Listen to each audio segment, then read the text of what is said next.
എത്ര പെട്ടെന്നാ ഓരോ വർഷങ്ങളും കടന്നു പോകുന്നതല്ലേ. ഇന്ന് എന്റെ നൈഗുന്റെ 1ാം പിറന്നാളാണ്. രാവിലെ ഞങ്ങൾ കുളിച്ച് റെഡിയായി ഇതാ അടുത്തുള്ള അമ്പലത്തിലേക്ക് പോവാണ്. എനിക്ക് ഇപ്പോഴും വിശ്വസിക്കാൻ പറ്റുന്നില്ല 1 വർഷം കഴിഞ്ഞു എന്ന്. ഈ 1 വർഷം എന്താ ഇത്രയും സ്പീഡിൽ പോയെന്നാ ഞാനിപ്പോ ചിന്തിക്കുന്നത്. പ്രഗ്നന്റ് ആയതൊക്കെ ഇന്നലെ കഴിഞ്ഞ പോലെ ഓർമ്മയിൽ വരുന്നുണ്ട്. ദാ അപ്പോഴേക്കും കുട്ടിക്ക് 1 വയസ്സുമായി.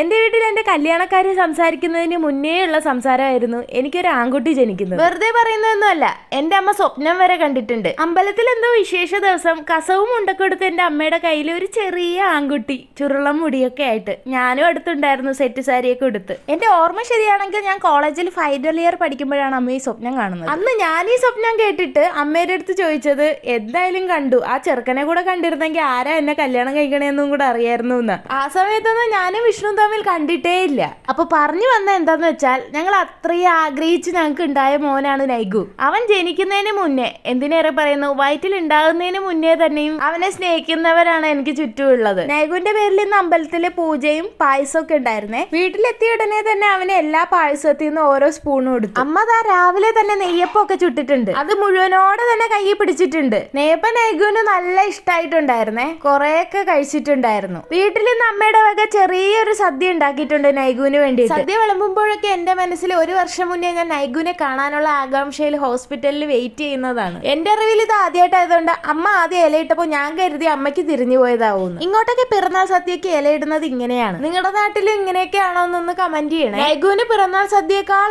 ആവേശം കത്തിച്ചു വെച്ചിരിക്കുന്ന നിലവിളക്കിലൊന്ന് തൊടാനായിരുന്നു.